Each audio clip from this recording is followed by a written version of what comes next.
इम्तियाज भाई, तुमने दुकान खोलने की बात किया है, मैं तो आपको सलाह दूंगा, मैं कानून को तोड़ के मत करो, लेकिन प्रशासन को मजबूर करके दुकान प्रशासन के हाथ से ही खुलवाओ। आपके हाथ से खुलवा कर एक नया गुनाह इन व्यापारियों पे प्रशासन दाखिल करेगा, ऐसा कोई कदम आप मत उठाओ। तो मैं इतना ही बोलता हूँ, ये दोनों बड़े नेता है और व्यापारी बहुत छोटा आदमी है। तो मुझे लगता कि इन दोनों के लड़ाई में व्यापारियों का खिलवाड़ होना नहीं चाहिए। आज हम हिमसेन समाचार के तरफ से संजय केनेकर सर, जो कि शहर अध्यक्ष है बीजेपी के, आइए हम सर से बात करते हैं। हाँ सर, खासदार साहब ने अभी कहा है कि वो 1 तारीख से अगर लॉकडाउन खुलता है या नहीं भी खुलता है तो सरकार के विरोध में जाके वो ये लॉकडाउन शॉप्स को मार्केट खोलेंगे आके। इसके बारे में आपका क्या कहना है सर? मैं खासदार इम्तियाज जलील साहब का बहुत अभिनंदन करता हूं कि उन्होंने छोटे दुकानदारों को एक सहारा देने का बयान किया है। और दूसरी तरफ माजी खासदार चंद्रकांत जी खैरे, इन्होंने उनको ललकारा है। इनका बयान करना गरीबों के वास्ते, दुकानदारों के वास्ते, व्यापारियों के वास्ते और प्रशासन को चेतावनी देना कि वो 1 तारीख में दुकान खोलेंगे अगर प्रशासन नहीं खोलती है तो। मुझे पता नहीं है, मैं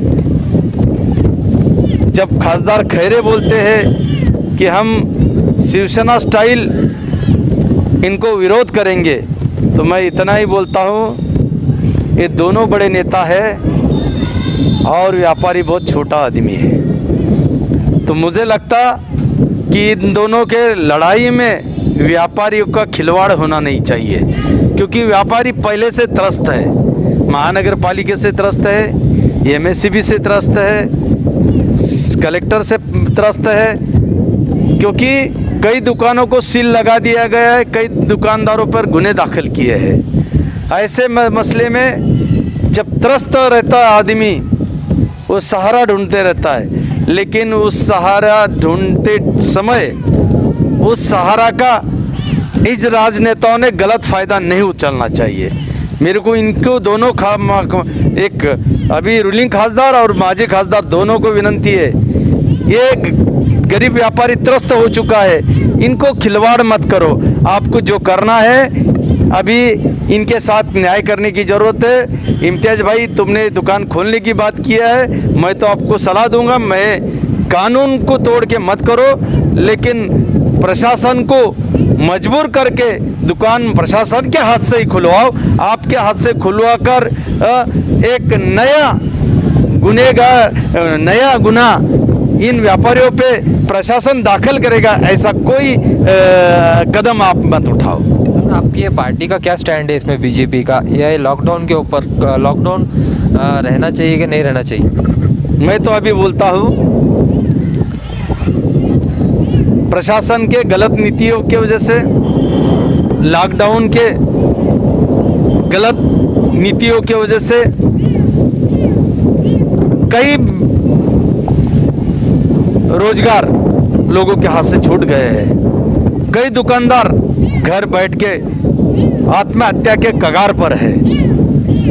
कई ऐसे दुकानदारों के ऊपर के कामगार है कि जो कामगार गुनहगारी के तरफ चल चुका है।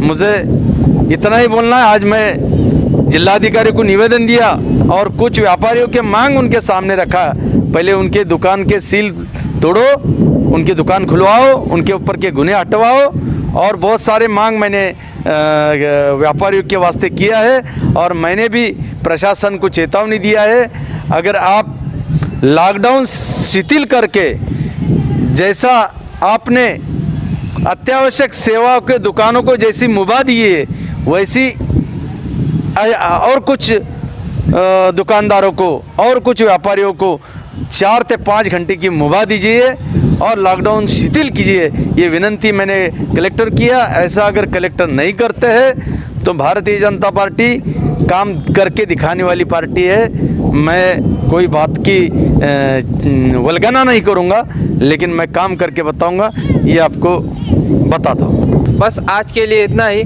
आप देखते रहिए MCN समाचार खान राफी मोहम्मद के साथ।